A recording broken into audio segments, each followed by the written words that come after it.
Friends, यदि आप planning कर रहे हैं अपने लैपटॉप को एसएसडी में अपग्रेड करने की, आपके लैपटॉप में ऑलरेडी एक हार्ड डिस्क लगी हुई है जिसके अंदर काफ़ी सारा डेटा है। इस हार्ड डिस्क की आप चाहते हैं कि इस हार्ड डिस्क का जो ऑपरेटिंग सिस्टम है वो एज इट इज़ कॉपी होके मेरे इस एसएसडी के अंदर आ जाए और ये जो एसएसडी है मेरी सी ड्राइव बन जाए। बाकी का जो हार्ड डिस्क का पार्टीशन है वो एज इट इज़ रहे, कोई भी डेटा लॉस नहीं हो। तो इस वीडियो के अंदर मैं आपको complete step by step process बताने वाला हूँ कि कैसे आप विदाउट एनी डेटा लॉस अपने लैपटॉप को अपग्रेड कर सकते हो एसएसडी के अंदर। So hi friends, welcome back to my YouTube channel. This is Mohit back again with the new video. Because आज की वीडियो काफ़ी ज़्यादा आप लोगों के लिए स्पेशल होने वाली है, हेल्पफुल होने वाली है। यदि आप प्लानिंग कर रहे हैं अपने लैपटॉप के अंदर एसएसडी लगाने की, वीडियो कंप्लीट एंड तक देखना, कोई भी स्टेप मिस मत करना, आपका डेटा लॉस नहीं होगा, इस बात की गारंटी मेरी है। टेंशन नहीं लेनी बिल्कुल भी, वीडियो को कंप्लीट एंड तक देखनी है। मैं चलता हूँ अपने कंप्यूटर की स्क्रीन पे और सबसे पहले मैं आपको एक चीज़ बता देता हूँ। जब हम कोई भी अपग्रेडेशन करते हैं तो हमको कोई ना कोई सॉफ्टवेयर की रिक्वायरमेंट जरूर होती है। तो यहाँ पर मैं एक सॉफ्टवेयर को यूज़ करूँगा जिसकी हेल्प से मैं अपनी जो हार्ड डिस्क होगी, उसकी जो सी ड्राइव होगी जो ऑलरेडी मेरे लैपटॉप में लगी हुई है, इसकी सी ड्राइव का जो ऑपरेटिंग सिस्टम है एज इट इज़ मैं अपनी हार्ड जो एसएसडी है उसके अंदर यहाँ पर कर दूंगा, माइग्रेट कर दूंगा और मेरी जो एसएसडी होगी वो मेरी प्राइमरी बन जाएगी और ये मेरी सेकेंडरी बन जाएगी। और यहाँ पर सबसे बड़ी बात है कि मेरे लैपटॉप की जो स्पीड है वो बिल्कुल फास्ट हो जाएगी, कोई टेंशन नहीं होगी मुझको। बट लास्ट में मुझे क्या करना होगा, मुझको अपने लैपटॉप के अंदर बूट प्रायोरिटी को सेट करना होगा। मुझे बूट प्रायोरिटी में पहले एसएसडी को रखना होगा और उसके बाद हार्ड डिस्क को रखना होगा, जिससे कि जब मेरी विंडो लोड होगी, बूट होगी, तो पहले ये एसएसडी की विंडोज़ को लेगी। उसके बाद जो सेकेंडरी ड्राइव होगी, जो मेरी डी ड्राइव और ई ड्राइव होगी, जो ऑलरेडी इस हार्ड डिस्क की बनी हुई है, उसके अंदर जो डेटा है वो एज इट इज मेरे लैपटॉप के अंदर मुझको दिख जाएगा। तो चलता हूं मैं कंप्यूटर की स्क्रीन पे बिना देरी के। फ्रेंड्स, मैं आ गया हूं अपने कंप्यूटर की स्क्रीन पे। अब यहां पर आपको ध्यान से देखना है, यहां पर मेरी जो ई ड्राइव है वो मेरी एक एसएसडी है, ठीक है, जो ऑलरेडी मैंने अपने लैपटॉप के अंदर इंस्टॉल करी हुई है, ठीक है। और यहां पर जो मेरी सी ड्राइव है और डी ड्राइव है वो मेरी हार्ड डिस्क है, ठीक है।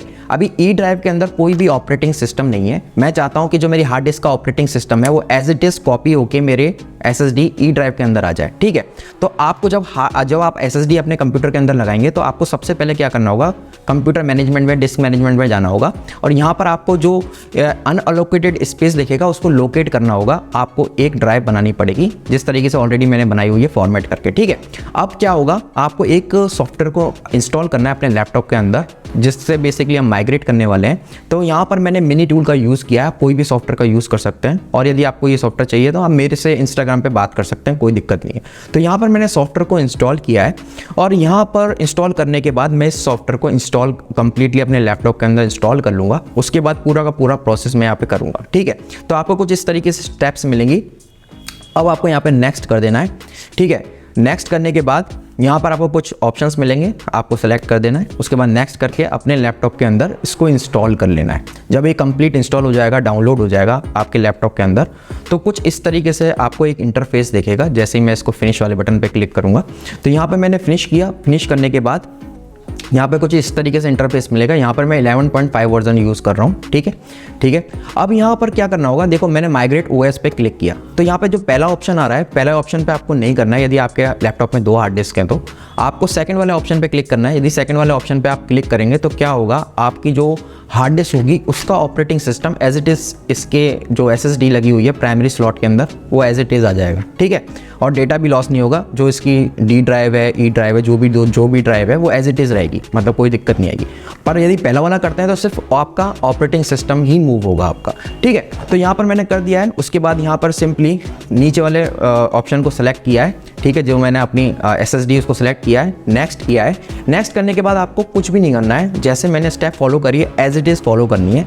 मतलब मैं आपको दिखा रहा हूँ यहाँ पर फर्स्ट और सेकंड स्टेप में क्या क्या आता है, मतलब फर्स्ट वाले ऑप्शन में या सेकंड वाले ऑप्शन में क्या आता है।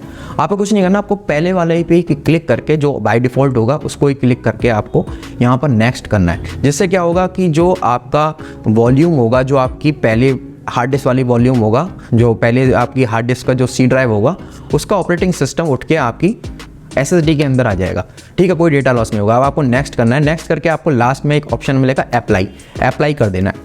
अप्लाई करते ही आपके यहाँ पे कुछ प्रोसेसिंग होगी। यहाँ पे मैं फास्ट फॉरवर्डिंग में दिखा रहा हूँ जिससे आपका टाइम वेस्ट ना हो। आपको टाइम लग सकता है 1 से 2 घंटे लग सकता है, तो ये प्रोसेस कंप्लीट होने में थोड़ा सा टाइम लगेगा। उसके बाद आपको एक एरर मैसेज आएगी, ठीक है, एरर मैसेज आएगा। तो एरर मैसेज से टेंशन नहीं लेनी है आपको, कोई ज़्यादा बड़ा एरर मैसेज नहीं है, सिंपली एक नॉर्मल एक इंडिकेशन मैसेज है। आपके यदि लैपटॉप के अंदर कोई एप्लीकेशन ऑलरेडी बैकएंड में रनिंग है तो आप टास्क मैनेजर से पहले क्लोज कर लेना, ठीक है। उसके बाद आप इसको रीट्राई करोगे, तो रीट्राई करते ही आपका इंस्टॉलेशन स्टार्ट हो जाएगी। यदि फिर भी नहीं होती है तो आपको रीस्टार्ट नाउ वाला एक ऑप्शन मिलेगा, आपको रीस्टार्ट नाउ कर देना है।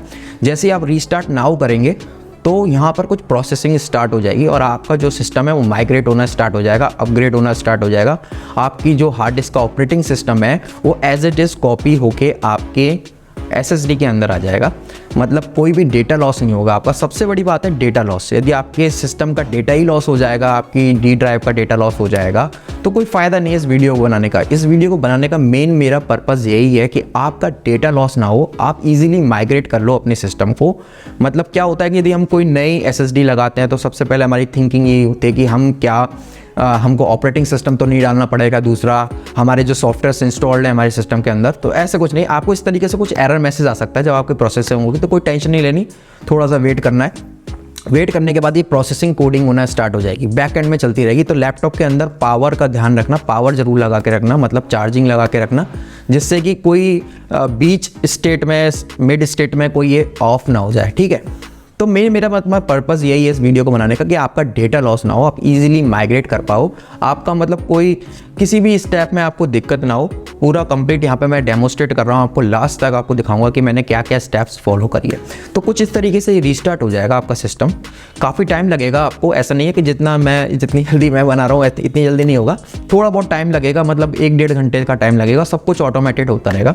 ये आपको इस तरीके से लास्ट में एक मैसेज आएगा, तो आपको टेंशन नहीं करना, उसके 5 मिनट बाद ही ऑटोमेटिकली आपका सिस्टम होगा स्टार्ट हो जाएगा। स्टार्ट होने के बाद जब ये बूट होगा तो पहले हार्ड डिस्क से बूट होगा, जो हार्ड डिस्क लगी हुई है, क्योंकि हमने अभी तक कोई भी बूट मेन्यू में हमने सेट नहीं किया उसकी प्रायोरिटी को, क्योंकि पहले से जो हार्ड डिस्क की प्रायोरिटी सेट है उसी से पहले ये बूट होगा। तो मैं यहाँ पर पहले इसको बूट ऑलरेडी हो गया है, यहाँ पे लॉगिन करता हूँ और चेक करता हूँ क्या मेरा ऑपरेटिंग सिस्टम मेरी हार्ड डिस्क से कॉपी होके SSD के अंदर आ गया है कि नहीं आ गया है। तो यहाँ पर मैंने अपने दिस कंप्यूटर को ओपन किया, माई कंप्यूटर को ओपन किया, और आप देख सकते हैं कि यहाँ पर गाइस जो मेरी C ड्राइव है वो as it is, C drive का जो विंडोज़ है वो as it is G drive के अंदर आ गई है। मतलब मेरी जो हार्ड डिस्क है उसका जो C ड्राइव है, विंडोज़ है, वो एज इट इज़ उठ के मेरा G ड्राइव के अंदर कॉपी हो गया है, मतलब सेम क्लोन बन गया है, ठीक है। अब यहाँ पर बाकी की ड्राइव मेरी सेफ है, मेरी जो ड्राइव का डेटा था वो एज इट इज़ सेव है, D ड्राइव का data as it is save है, मेरी जो एप्लीकेशंस इंस्टॉल्ड है मेरे कंप्यूटर के अंदर वो एज इट इज़ सेफ है, कोई टेंशन नहीं है, ठीक है। मतलब मैं आगे जब अपने तो अब मैं क्या करूँगा, यहाँ पर सिंपली मुझे यहाँ पर इसको बूट करना है। सबसे पहले बूट करना है, बूट मेन्यू में जाना है, और बूट मेन्यू में जाने के बाद मुझको यहाँ पे प्रायोरिटी को सेट कर देना है। प्रायोरिटी को जैसे मैं SSD पे सेट करूँगा तो मेरी जो विंडोज़ होगी वो SSD से स्टार्ट होगी, इंस्टेड ऑफ मेरी विंडोज़ मेरे हार्ड डिस्क से स्टार्ट नहीं होगी। जब मैं बूट प्रायोरिटी सेट करूँगा तो SSD पे करूँगा। तो सबसे पहले मैं बायोस में गया अपने इस लैपटॉप के अंदर। आप अपने लैपटॉप के अंदर अपने अकॉर्डिंगली जा सकते हो, जो भी बायोस की सेटिंग्स होती है, ठीक है।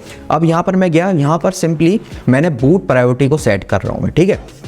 किस तरीके से कर रहा हूँ, तो यहाँ पर मैं बूट वाले मेनू पे गया, यहाँ पे देखो बूट प्रायोरिटी अभी है, पहली मेरी हार्ड डिस्क है, तो हार्ड डिस्क की जगह पे मुझको अपनी SSD को पहले करना है, उसके बाद हार्ड डिस्क करना है, क्योंकि हार्ड डिस्क मेरी सेकेंडरी बन चुकी है। अब प्राइमरी मेरी जो है अभी SSD हो गई है, ठीक है। तो यहाँ पर मैंने क्या किया, पहले अपने यहाँ पर इसको मैं अप डाउन करूँगा, ऑप्शन से अप डाउन करने के बाद इसको सेव कर दूंगा।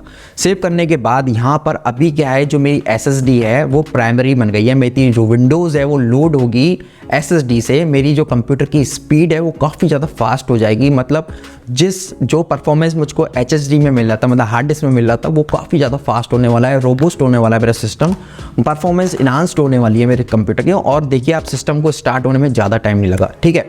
तो यहाँ पर मैंने कंप्यूटर को स्टार्ट कर लिया है और और आप देख सकते हैं कि हो चुका है। अभी देखते हैं। अब देखिए गाइस, सी ड्राइव अभी करंटली मेरी SSD बन चुकी है, ठीक है, कोई डेटा लॉस नहीं हुआ। डी ड्राइव मेरी एज इट इज़ है, जो मेरी हार्ड डिस्क से आ रही है। अभी हार्ड डिस्क की जो डी ड्राइव है वो एज इट इज़ है, मतलब मेरे कंप्यूटर के अंदर दो ड्राइव हैं। प्राइमरी मेरी SSD हो गई और दूसरी मेरी हार्ड डिस्क हो गई, ठीक है। अब मेरी जो थर्ड वाली बेसिकली अब मैं जो मेरी ऑपरेटिंग सिस्टम था भाई, मेरी हार्ड डिस्क का ऑपरेटिंग सिस्टम था, वो उसकी ड्राइव कहाँ गई?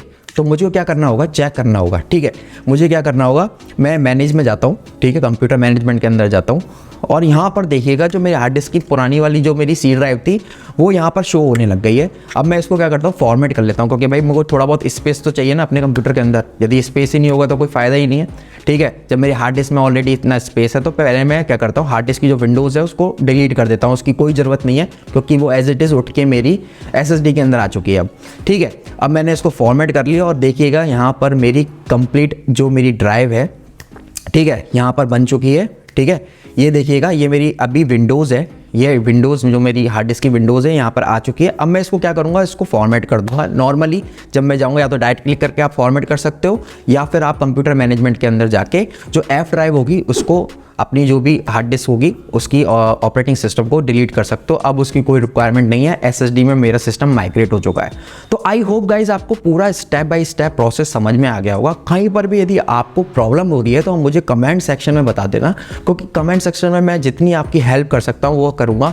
मेन आपका इंपॉर्टेंट है डेटा लॉस नहीं होना चाहिए। कोई भी स्टेप में आपको थोड़ी सी भी प्रॉब्लम आती है तो इंस्टाग्राम की ID मैंने मेंशन कर दी है, डायरेक्टली मुझे इंस्टाग्राम पे मैसेज कर सकते हो।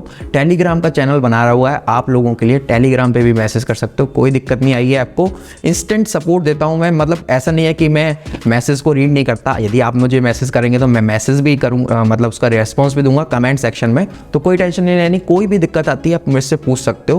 तो गाइस यदि वीडियो आपके लिए हेल्पफुल है तो वीडियो के लिए लाइक जरूर कर देना गाइस, कमेंट कर सकते हो तो ज़्यादा बेटर है। मैं मिलता हूँ आपसे नेक्स्ट वीडियो में, जब तक के लिए bye bye, thank you so much, जय हिंद।